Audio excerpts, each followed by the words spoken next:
This morning, I'm going to share a message about, actually it's a warning, okay? A warning about idolatry. Worship is a sacred act reserved for God alone. At si Lord mismo, si God the Father, He has an exclusive claim pagdating sa pagsamba. Klaro po yan sa Bible. Gusto ng Diyos Ama sa langit na ang pagsamba ay dapat nakalaan tanging sa Kanya lamang. Sa history, humans have mistakenly exalted fellow men and created beings beyond their rightful place. Kaya galit si Lord. Galit ang Diyos at pinapakita ng ating Panginoon kung gaano niya kaayaw na merong ang kanyang taong nilikha ay may kikilalaning Diyos o sasambahing Diyos o pagbibigyan ng parangal na sa halip ay sa Kanya lang dapat. Kaya sa 10 utos ng ating Panginoon, in Exodus chapter 20, makikita natin na maliwanag na unang-unang sinabi ng Panginoon, huwag kayong magkakaroon ng ibang Diyos maliban sa akin. Amen ba? At paano niya binigyan nagdiin na ayaw ni Lord na ang nilikha niyang tao'y may sasambahing iba?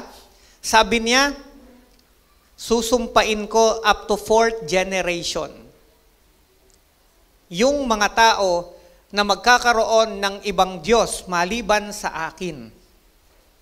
Kaya merong sumpang dumadaloy at ang tawag po niyan ay generational curse. Kaya pag ang isang tao nakakilala sa Panginoon, nabuksan ang kanyang isipan patungkol sa salita ng Diyos, naunawaan niya ang katotohanan tungkol sa kung ano ba talaga ang sinasabi ng Panginoon, doon pa lamang mabubuksan sa kanya yung katotohanan. At sa kanya ay mapuputol ang sumpa. Amen ba? Ang title po ng message na aking isi-share sa inyo ngayong umaga ay Stand Up, for I Am Just a Man. Sa Tagalog ay tumayo ka, ako'y tao ring katulad mo. Manalangin tayo.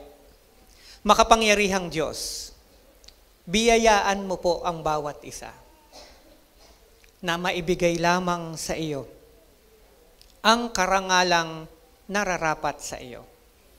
Turuan mo kaming makita ang aming kalagayan bilang mga nilalang lamang at hindi karapat-dapat sa anumang parangal at papuri. Salamat, Panginoon, sa pagpapaalalang muling gagawin mo sa amin. Ito'y patunay ng iyong dalisay na pag-ibig sa bawat isa. Ang gawaing ito'y para sa iyo, Ama. Ipinagkakatiwala namin sa iyo. Salamat po. Sa pangalan ni Jesus, everybody say amen. So, stand up, for I am just a man. Ito po ay sinabi mismo ni San Pedro. Ito'y sinabi mismo ni Pedro. Okay? Noong time na ang pamilya ng isang military man na si Cornelius, siya ay military officer. Okay? Siya ay nagngangalang Cornelio, isang matipuno, matikas, pero sinabi ng Bible, ito ay makadiyos, matulungin, nagkakawang gawa, relihiyoso, at kasama ang kanyang pamilya, ibig sabihin, sila ay maayos na mga tao. Pero nakita ng Panginoon at sinasabi sa atin ng Biblia na hindi sapat ang pagiging mabuting tao, pagiging relihiyoso, pagiging matulungin sa kapwa. Ano ang dahilan? Inutusan ng Panginoong Diyos sa pamamagitan ng anghel, okay? O sa pamamagitan ng vision. Itong si Apostol Pedro, at si Pedro ay inutusan niyang pumunta kay Cornelio. At pagdating ngayon ni Pedro, or rather, si Cornelio ay kinausap ng Panginoon para puntahan si Pedro. Bakit? Hindi ba sapat na siya ay mabuting tao? Hindi ba sapat na siya ay matulungin sa kanyang kapwa? Hindi ba sapat na siya ay sinabi ng Biblia na relihiyoso? Okay? So, dito, yung pagiging religious ay hindi sapat sa paningin ng Panginoon. Dahil yung pagiging relihiyoso, pag hindi naging maingat ang isang tao, ay pwede pang maging dahilan upang pagmalakihan niya ang Diyos. Kaya nga again, ang pagpunta sa langit ay hindi sa pamamagitan ng ating kabutihan. Hindi sa pamamagitan ng ating magagawa. Wala tayong magagawang anuman para mahugasan ang ating kasalanan at tanggapin sa langit. Ang daan lang ay si Hesukristo na isinugong tagapagligtas. Kaya ang kailangan ng mga tao, kilalanin at tanggapin ang ginawa ni Jesus sa krus ng Kalbaryo, hindi ang kaniyang ginawa. Kasi kulang. Kahit anong gawin natin, makasalanan tayo. At kailangan natin ng Savior. At yun ay walang iba kundi si Jesus. Amen? So alam ng mga disipulo ng ating Panginoon, kagaya ni Pedro, kung gaano kahalaga sa Diyos na ang karangalan ay dapat sa Kanya. Kaya maingat sila na hindi nila makuha yung glory para sa Lord. Itong pamilya ni Cornelius ngayon ay nag-aabang kay Pedro. At nung si Pedro ay dumating na sa pintuan ng bahay ni Cornelio, okay? Imagine niyo dumating na si Peter sa pintuan ng bahay nitong si Cornelio, isang military man, military officer, okay? Tinipon na niya ang kanyang pamilya. Handa na sila para tanggapin itong si Pedro. Ano ang ginawa ni Cornelio? Acts chapter 10 verse 26. Ang ginawa ni Cornelio pagdating ni Pedro ay nagpatira pa. Pati ang kanyang pamilya. Alam niyo ginawa ni Pedro? Peter refused reverence from Cornelius, saying, "Stand up, for I am just a man." Sa Tagalog, sabi ni Pedro, tumayo kayo, ako'y tao ring tulad ninyo. Imagine niyo pagdating ni Peter sa bahay, magandang umaga po. Yan. Okay, good morning po. Sino po kayo? Ako po si Pedro, lingkod ng Panginoon. Nagpatira pa. Sabi ni Pedro, tumayo kayo. Tao lang din ako. Imagine this. Si Peter, nung buhay, sa katawan mismo niyang, sa kanyang katawang tao, ay nirefuse at tinanggihan na siya ay patirapaan at sambahin. Papayag kaya si Pedro na ang mga tao ngayon ay nagpapatirapa sa imahin niya?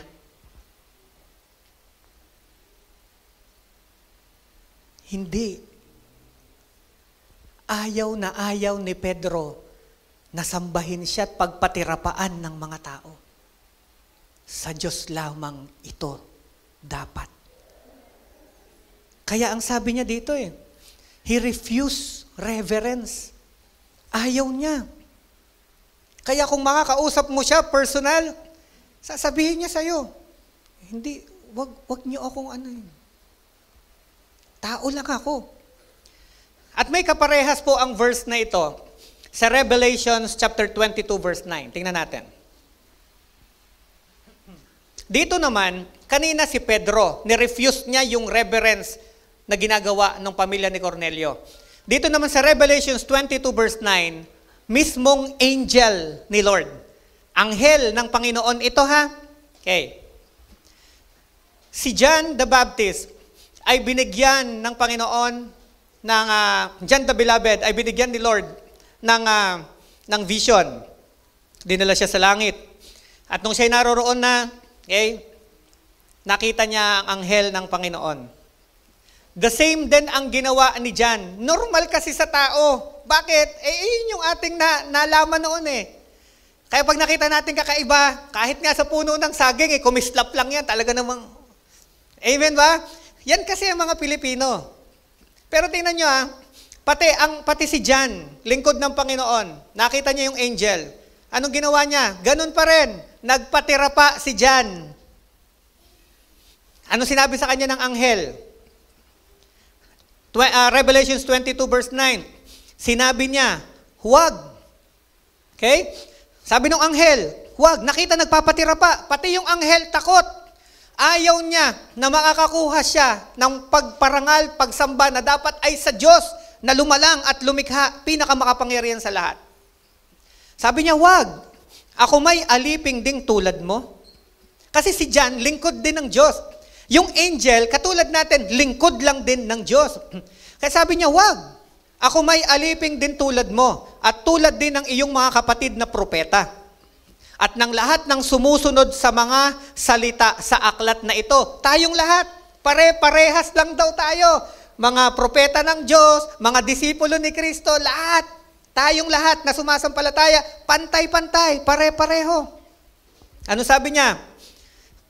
Ang Diyos ang sambahin mo. Amen? Maliwanag yan. Ito yung truth. The Bible is the final authority. Ito ang salita mismo ng Panginoon. We don't use ibang Bible. Amen? Of course, there are different translation, pero iisang Biblia yan. Lahat ng ginagamit na Biblia ng mga tao sa buong mundo, maniwala ka, kahit ano pa yan. Basta Bible. Pare-parehas ang nakasulat. Tayo lang, bilang mga Bible believers, inaaral natin at tinuturo talaga natin sa tao, cover to cover. Wala tayong nilalampasan. Amen ba? Kaya ang tawag sa atin ay full gospel church. Kasi tinuturo natin ang buong Biblia. Lahat ng nakasulat, lahat ng ginagawa natin sa church, pagpasok nyo rito, lahat ng nakikita nyo, kahit sa pagsamba, kahit sa lahat ng nakikita nyo na yan, it's all written in the Word. Wala ho diyang inimbento. Lahat po yan ay nandito. Kaya eto ngayong umaga, pinapakita ng Panginoon sa atin. Maging maingat po tayo.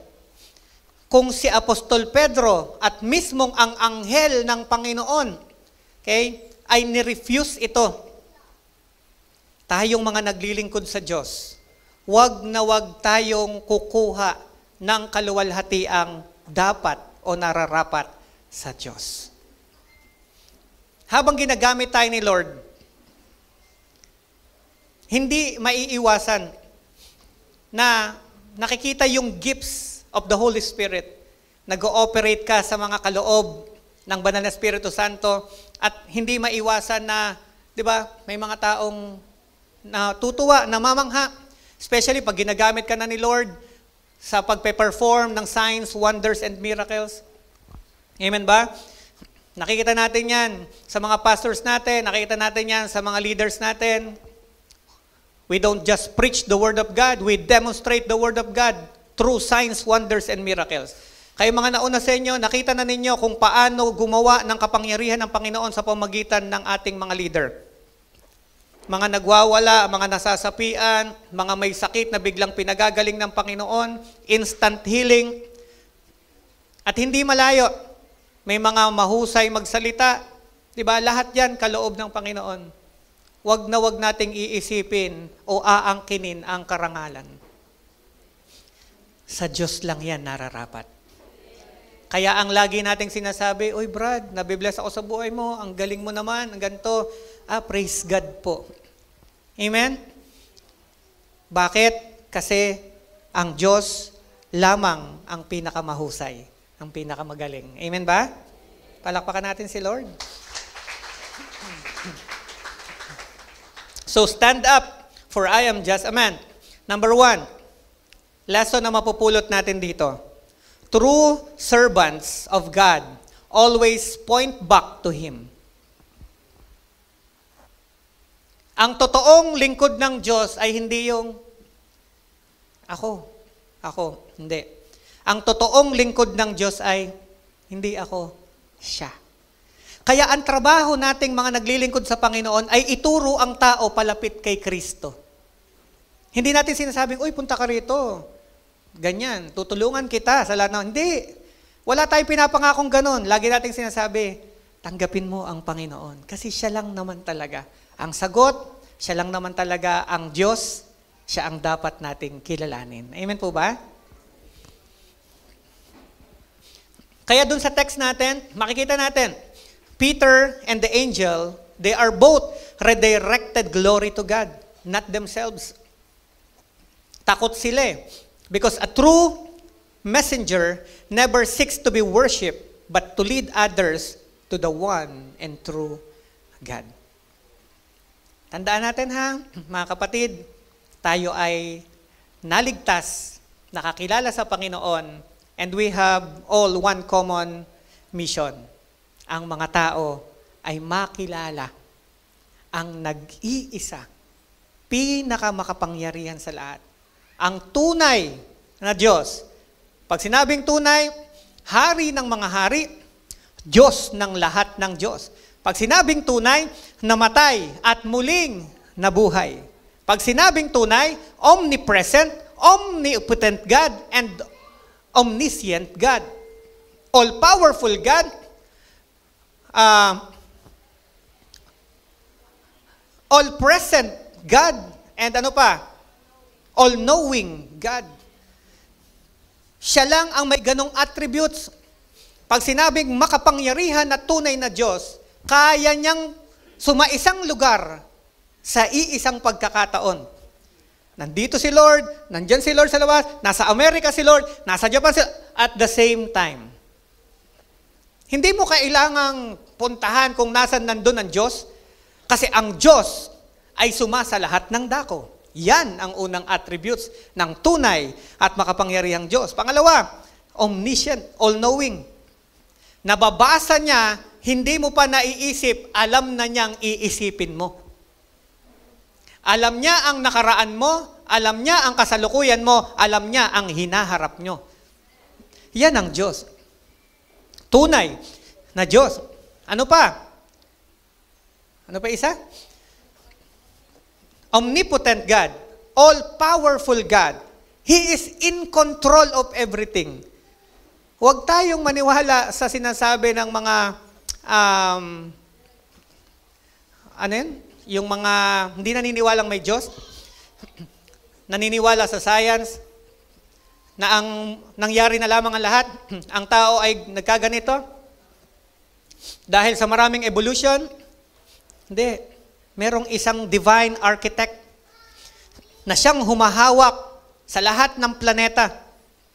Kaya nga yung mga scientists, marami sa kanila naniwala talaga na totoo ang Diyos sa pagdiskubre nila ng mas malalalim na mga bagay.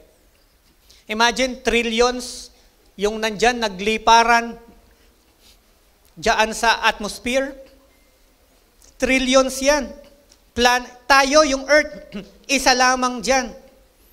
Napakaliit ng Earth, gatiting, ni hindi mo makita pag ipinakita sa'yo yung Milky Way. So napakaliit. Tayong tao sa loob ng Earth, gasino na, gapulgas na, ni hindi na talaga makita.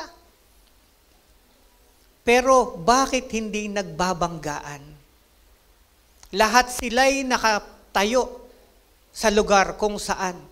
Pero pag nilapit mo at pinanood mo sila, sobrang bilis niya. Isang bangga lang. Sabugan lahat. Bakit?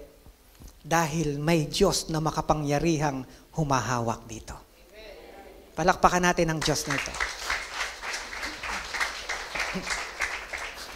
And true servants of God always point back to Him. Huwag ako. Ang Diyos ang pasalamatan mo. Tinulungan kita, binigyan kita, huwag mong sabihin, uy, salamat po. Na tuwing makikita mo ako, ang ganda ng trato mo, binibigyan ng magandang silya. No. ang Diyos ang iyong pasalamatan. Amen? Kaya pag nakakaramdam ka na masyado kang tinitreat ng tao na parang kakaiba, matakot ka at sabihin, kapatid, relax ka lang. Ako lang to. Di ba? Relax lang. Amen ba? Ang Diyos, ang pasalamatan mo, ang Diyos na ating pinaglilingkuran, ang ating laging pupurihin. Amen ba? Kaya, okay, sige, palakpakan natin para kay Lord yan.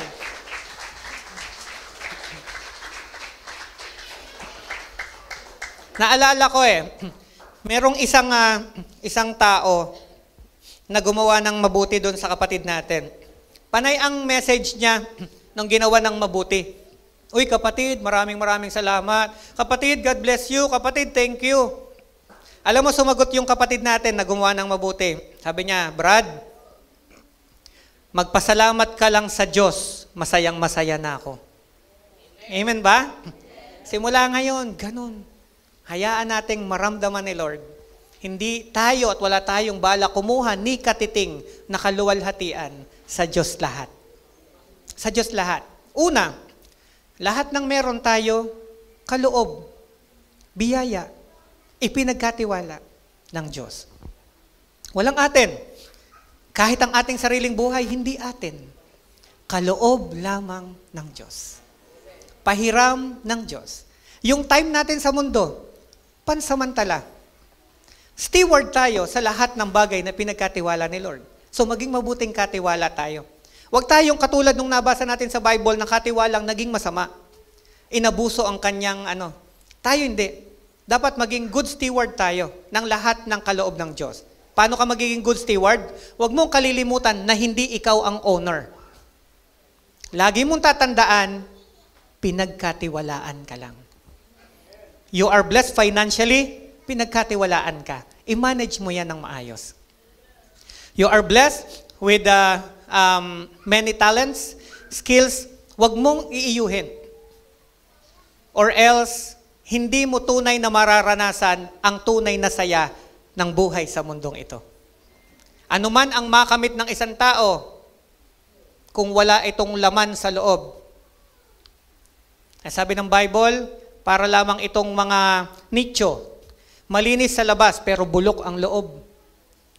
Kita nyo pag nagsalita ang Bible, straight to the point. Yun naman talaga kasi, wala nang paligoy-ligoy pa. At hindi niya sinasabi ng Bible yan sa atin para saktan, kundi sinasabi niyan sa atin para malaman natin talaga ang katotohanan. Amen ba? Amen. Everybody say Jesus Christ. Yun talaga. Wala nang iba Si Jesus. Sa paningin ng iba, ay tao lamang. Pero sa Biblia, ipinakilala siya bilang tunay na Diyos at tao. Amen ba? Amen. Mababasa natin yan sa John 1 verse 1. At mababasa natin sa Genesis, sa unang aklat ng Bible. In the beginning was the Word. Yun si God the Father na nagsabing magkaroon ng lupa. In the beginning was the Word. So that is God the Father. Pagdating ng New Testament, unang aklat ng New Testament, John 1 verse 1. Okay? And the Word, di ba? Sabi doon sa Genesis, sa kauna-unahan na nilikha ang mundo, ang lahat. Sabi doon, in the beginning was the Word, God the Father. Pagdating ng John chapter 1, and the Word was with God. Yung Word ay nasa sa Diyos, and the Word became flesh. Yun the Word na nagsabing magkaroon nito, malikhaan lahat ng bagay, and the Word became flesh. Yun the Word na nalikha ng lahat, nagkatawang tao. That is the Lord Jesus Christ. Amen? At sinabi ni Jesus sa John 14 verse 6, I am the way, the truth, and the life. Kaya ang daladala niya pag-ibig sa mga tao. Amen?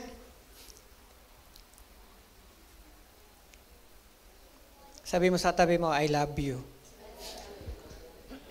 Amen? John 3 verse 30. Ano sabi ng John 3 verse 30? He must become greater. Si Lord, He must become greater and I must become less. Amen? Dapat ito yung prayer natin. Amen? Dapat si Lord ang lalong mataas at tayo naman ay mababa. Amen ba? Hindi pag nakakagawa tayo ng maganda, gusto nating tayo'y sumikat, tumaas, at nakakalimutan natin ang Diyos. Pwedeng sabihin, hindi ko naman siya nakakalimutan, nasa isip ko naman siya, pero iba eh. Iba yung lumalabas sa bibig. Iba yung talagang lumalabas sa ating pamumuhay. Amen ba? Kaya sabi doon, He must become greater and I must become less. Sino nagsalta? Di ba? Si John the Baptist. Ano niya rito? Ayaw na mapagkakamalan na siya ay Mesaya. Sabi nung mga tao kay John the Baptist, ikaw ba ang Mesiyas? Ikaw ba ang Savior sa Tagalog? Sabi ni John the Baptist, hindi ako. Basahin po natin ang John 1 verse 20. Nung siya'y tinanong, anong sinagot ni John? Hindi nagkaila si Juan. Sa halip, maliwanag niyang sinabi, hindi ako ang Kristo. Kasi sa dami ng ginagawa niyang milagro, napapagkamalan na siyang propeta. Napapagkamalan na siyang Mesaya. Kaya ang sabi ng mga tao, ikaw ba ang Mesaya? Ang hinihintay na Kristo? Sabi ni John, hindi ako. At ano pang sinabi ni John? Hindi ako karapat dapat magkalag ng sintas ng kanyang sandalyas. Ganon nilagay ni John ang kanyang sarili. Sabi ng mga tao, ikaw na ba ang Kristo o ang tagapagligtas? Sabi niya, hindi ako. Sabi niya, hindi nga ako karapat dapat magkalag ng tali ng sandals niya eh. Amen? Dapat ganun ganun tayo bilang mga anak ng Diyos. Uy, brother, ang pogi mo. Siyempre naman. Amen ba? Walang ganun. Amen? Biyaya ng Panginoon. Amen? Praise God. Okay, let's go to number 2. Ano yung number 1 natin? True servants of God always point back to Him. Laging ang turo natin, mga kapatid ha, si Lord. Amen? Kita nyo si Steph Curry pag nakakashoot? Naks. Amen? Yung iba pag nakashoot, takbong mayaman agad eh. Amen? Dapat ganun. Kaya kita nyo, dahil si Steph Curry ay, siya talaga ay naglilingkod sa Panginoon. Kinuha siya ng isang malaking company, binayaran siya para maging endorser nila ng sapatos. Alam niyo yung nirequest ni Steph Curry? Nagpalagay siya dito ng kanyang paboritong verse nandito. Amen? O kung hindi niyo ilalagay yung verse na yon, hindi ko kukunin yung project na to. Amen? So baka may kumuha sa inyong commercial, safeguard. O kung ano-ano man dyan. Aba, sabi, di ba? Amen? Dapat lagi nating pinaparangalan ang Diyos. Pangalawa, worship belongs to God alone.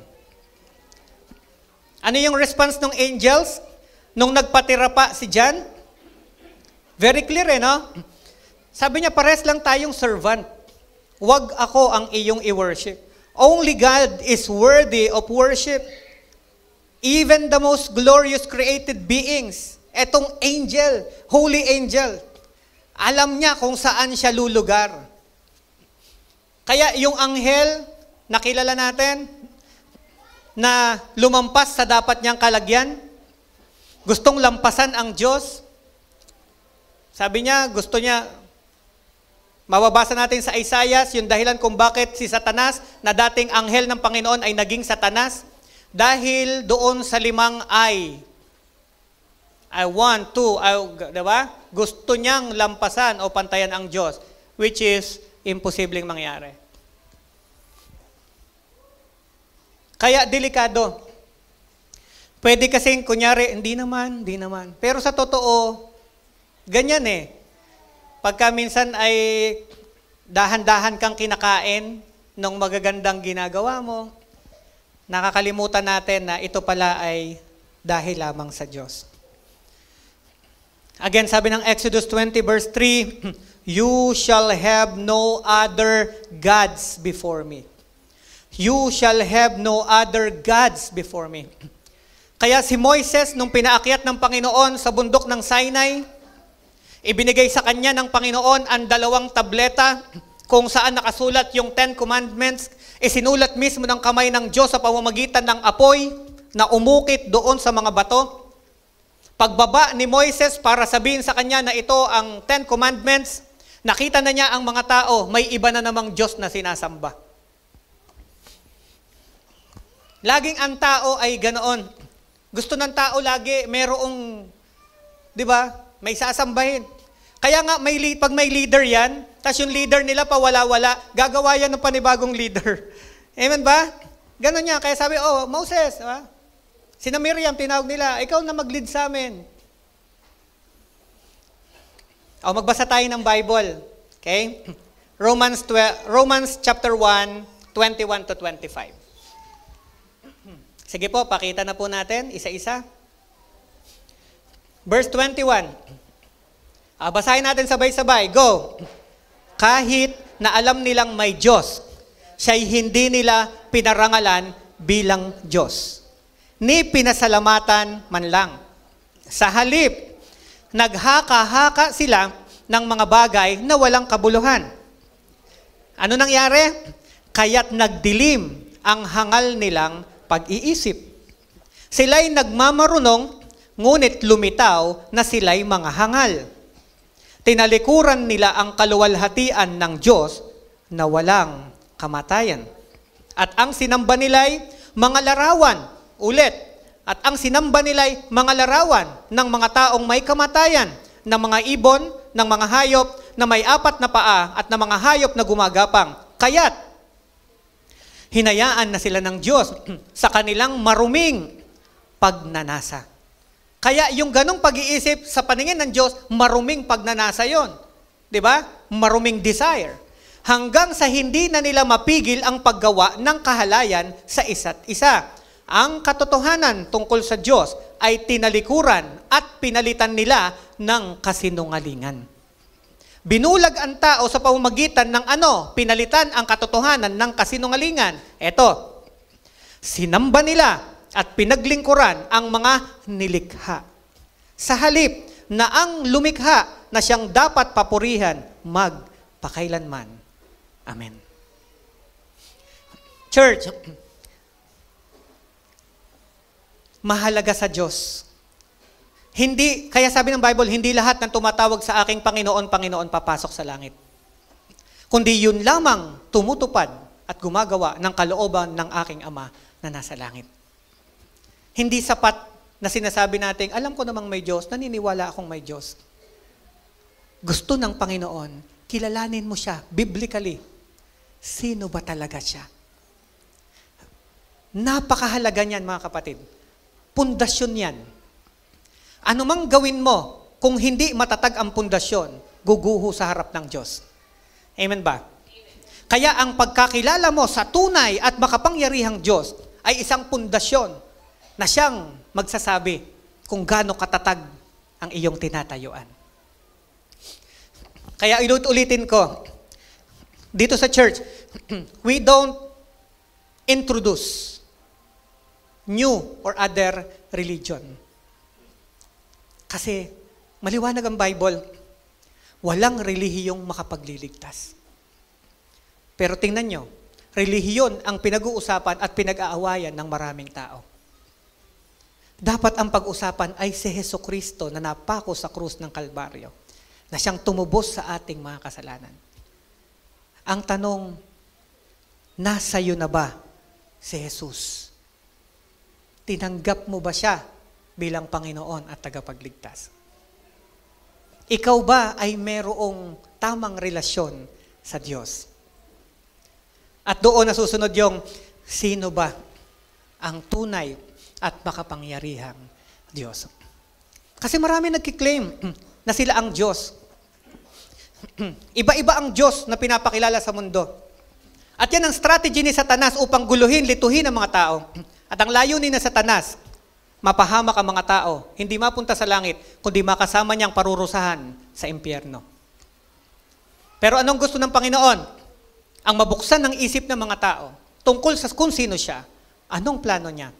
At ito'y mabubuksan lamang sa pamagitan ng pagtanggap kay Jesus. Okay.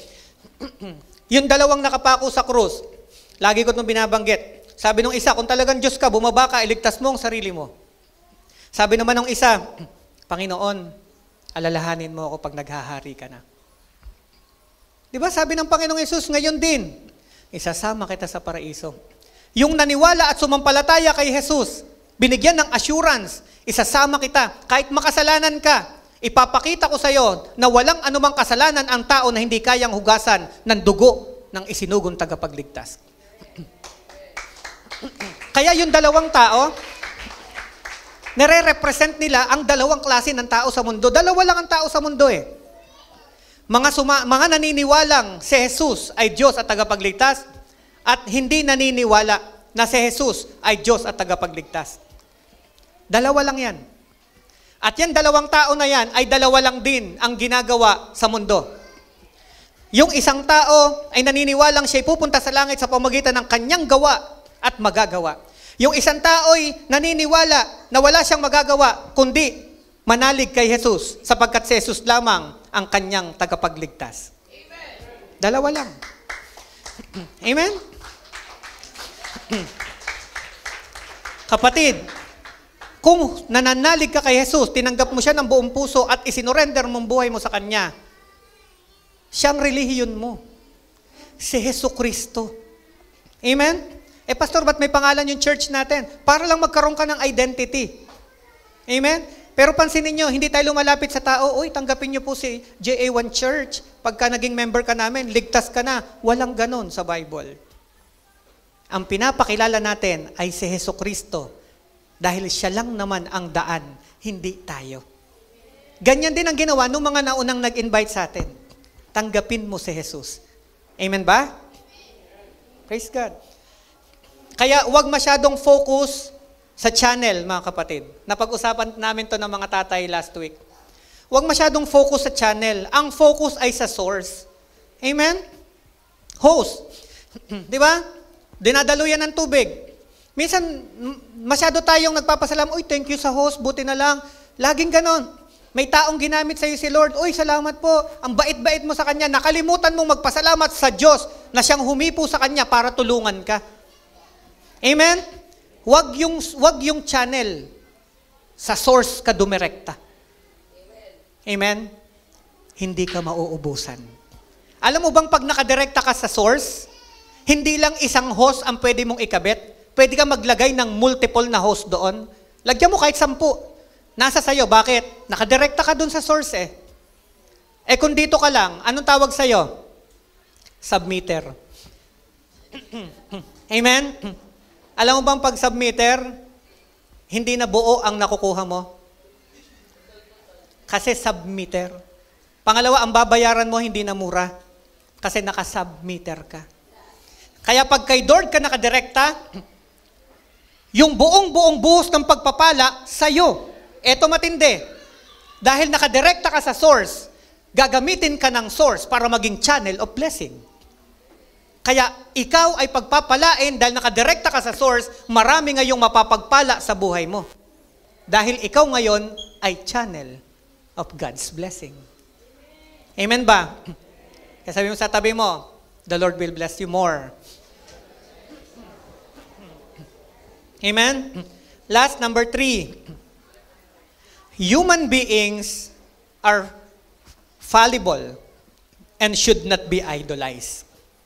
Ano ibig sabihin? Ang tao ay nagkakamali, nagkakasala. Ang tao ay hindi perfect. Di ba? Ang tao ay nakadepende sa kanyang emosyon, sa kanyang kasalukuyang kalagayan. Kaya hindi mo pwedeng asahan ang tao. Kasi yung tao pwedeng mabait ngayon, mamaya hindi. pwedeng tumutulong ngayon, mamaya hindi. Amen? Kaya hindi ka dapat sa tao, dapat sa Diyos. Bakit? Ang tao'y nagbabago, ang Diyos ay hindi nagbabago. He is the same yesterday, today, and forever. Amen? Praise God. So, maraming ginawang miracles si Peter.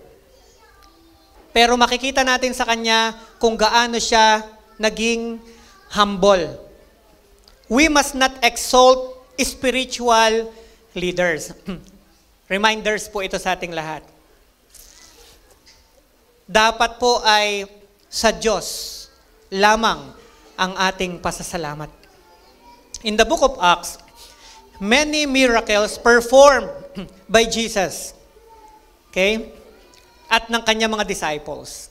And these miracles often done through the power of the Holy Spirit. Yun daw milagro ay nape-perform sa pamamagitan daw nino ni Holy Spirit. And it served as evidence of the gospel message and led to increased faith among those who witnessed them. Kaya maraming taong sumasampalataya kay Jesus dahil sa mga milagrong kanyang ginagawa. At ang objective ni Lord, mag-increase ang faith ng tao. Bakit? Hanggang ngayon, ang Diyos ay gumagawa pa rin ng milagro sapagkat ganun pa rin ang layunin ng Panginoon. Gusto niyang mag-increase ang faith ng mga tao. Pero ito'y dahil lamang sa kapangyarihan ng Espiritu Santo. Hindi sa tao lamang. Marcos chapter 16 verse 17. Ang mga sumasampalataya ay bibigyan ng kapangyarihang gumawa ng mga himala. Yun ang kondisyon, ang mga sumasampalataya. Kaya kung tinanggap mo si Jesus bilang Panginoon at tagapagligtas, dapat kang sumampalataya. Dapat kang manalig. Kasi yun ang susi para magkaroon ng himala. Pag sinabing himala, miracles. Sa pangalan ko, anong sabi ng Panginoong Hesus? Sa pangalan ko'y magpapalaya sila ng mga demonyo. Tandaan nyo ha, sa pangalan ni Jesus. Huwag mo sasabihin, sa pangalan ni Yuno, lumayas ka. Sabi niya, Yuno, ikaw ang bibirahin nun. Si Yuno ka lang pala eh. Pero pag sinabing sa pangalan ni Isa, sa pangalan ni Jesus, di ba? Yan. Bakit? Lahat ng tuhod ay luluhod sa pangalan ni Jesus. Sabi ng Bible. Amen? Ano pang sabi?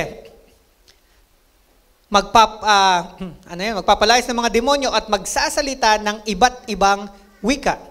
Hindi sila maaano kahit dumampot sila ng ahas, uminom ng lason, at gagaling ang mga may sakit na patungan ng kanilang kamay. So, ito yan. Ito talaga ay magmamanifest sa mga anak ng Diyos. Mga kapatid, huwag niyo isipin, pastor lang dapat ang nagpe-pray dyan para gumaling. No. Iisang spirito yan. Yung power na dumadaloy at kumikilos sa akin ay power na dumadaloy din sa inyo. Kasi tinanggap natin lahat si Jesus. At ang pinapatungkulan dito, tayong mga mananampalataya. Ang patungan daw ng ating kamay. Amen? Kaya pag may nakitang may lagnat, may kung ano man, pag-pray mo. Bradley ka, pag-pray kita. Kapatid, pag-pray kita. Bakit? Kaya mo gagawin yun, hindi naman ikaw ang healer. Si Lord ang healer. Ikaw lang ang, channel. Amen? Daluyan tayo ng kapangyarihan ng Panginoon.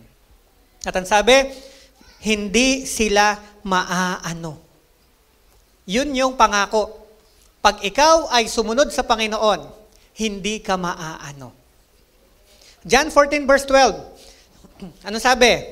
Pakatandaan ninyo, ang nananalig sa akin ay makakagawa ng mga ginagawa ko.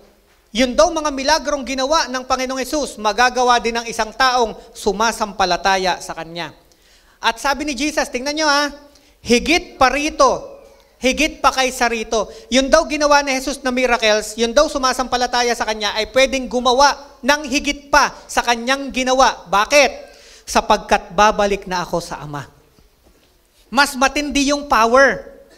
Nino? Ng mga anak ng Diyos. Dahil ang ating Panginoon ay nakaluklok sa kanan ng Diyos Ama. So nakadirekta na. Anong ibig sabihin? Mas matindi. Kasi pag sinabi mong, in the name of Jesus, where is Jesus? Nakaluklok sa kanan ng Ama. Amen? Kaya yung power, labas ka agad. Amen. Anong kailangan para lumabas yung miracle ni Lord? Faith. Eto na. Kapag ginamit ka ni Lord para mag-perform ng miracles, yun ulit ang paalala. Huwag kang kikilos na parang ang dating mo ay kung sino ka. No. Yan ay kaloob ng Diyos. Ingatan mo. Paano iingatan? Maging mapagpakumbaba. At laging sabihin, sa Diyos ang papuri. Amen? Taas ang kamay na may mga talents dito. Yung talents na yan ha, pwedeng pinapalakpakan kayo ng mga tao, mga basketball player. Uy, ang galing naman mag 3 points, di ba? Tatandaan nyo ha, hindi kayo. Si Lord ang dapat parangalan. Amen? Praise God. So, yun lang po ang aking reminder sa bawat isa. Let us be reminded that even the greatest men and angels in the scripture never accepted worship. They knew their place as a servants, not saviors. Worship belongs to God alone. The Father, the Son, and the Holy Spirit. He alone is worthy of all glory, honor, and praise. Sa Diyos ang karangalan. Palakpakan natin si Lord. Tumayo po tayong lahat. Kapatid, mahal ka ng Panginoon. Sinong naniniwalang mahal siya ni Lord? Mahal ka ni Lord, kapatid. Tanggapin mo yan sa spirit mo. Kahit sino ka pa, kahit ano pa ang naging nakaraan mo, kahit ano pa ang nagawa mo, mahal ka ng Panginoon. Bago ka pa lumabas sa mundong ito, kilala ka na niya. Tanggap ka niya. Hindi ka niya itinatakwil. Mahal ka ng ating Panginoon. Amen? Let's be vigilant. Let us love and honor itong mga man of God na ginagamit ni Lord. But never put them on the pedestal where only God should stand. Ngayong umaga, pinapakita ni Lord na siya lamang sa aming kalagitnaan, dakilang Diyos.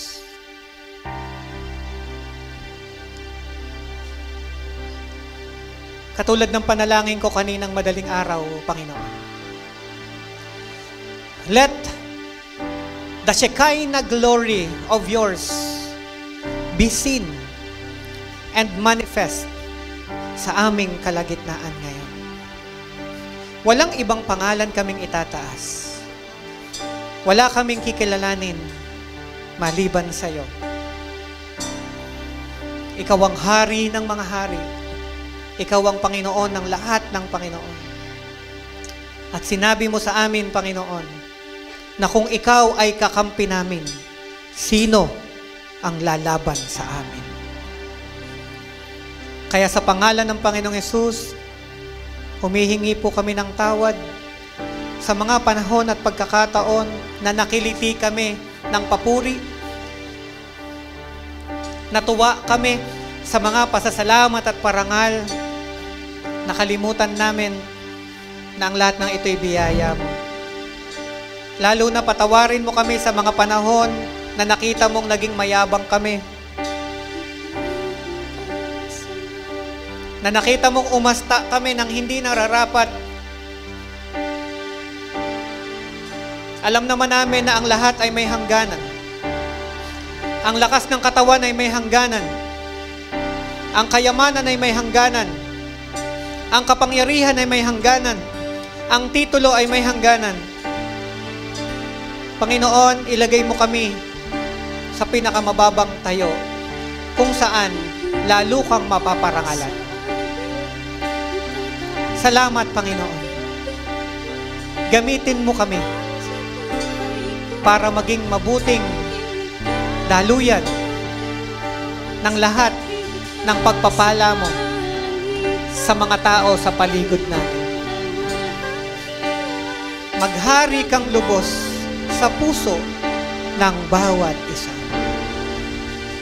Kapatid, taas mo ang iyong kamay. Ang pagtataas ng kamay natin ay tanda ng ating pagsuko sa ating Panginoon.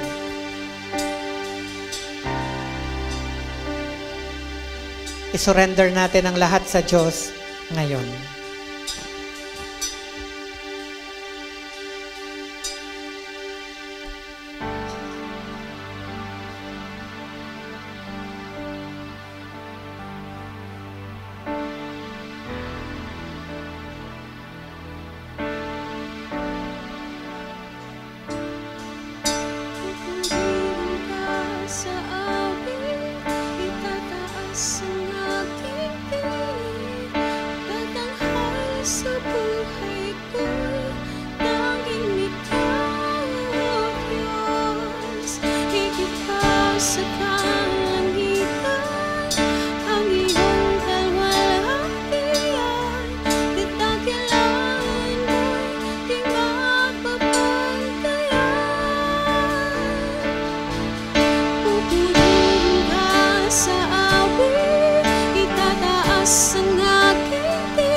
Thank you, Jesus. Ama, Ikaw ang aming Diyos. Ikaw lamang ang aming tagapagligtas. Lahat ay ligtas. Iingatan kayo ng ating Panginoon. Puprotektahan ng Panginoon. Sasamahan, pagtatagumpayin, hindi iiwan. Manatili ka sa loob ng kawan ng Panginoon. Manatili ka sa presensya ng ating Panginoon. Bitbitin mo ang kanyang karangalan, ang kanyang kaluwalhatian. At hayaan mong ito'y malaman ng maraming tao. Maparangalan ang Diyos sa pamamagitan ng buhay naming lahat. Maraming salamat. Everybody say, Hallelujah. Thank you, Lord. Humanap ka ng 3 tao, kamayan mo siya, at sabihin mo sa kanya, pinagpala ka ng Panginoon. Come on, 3 tao. Sabihin mo sa kanya, pinagpala ka ng Panginoon. Come on. To God be the glory. Praise God. Makaupo na po tayong lahat.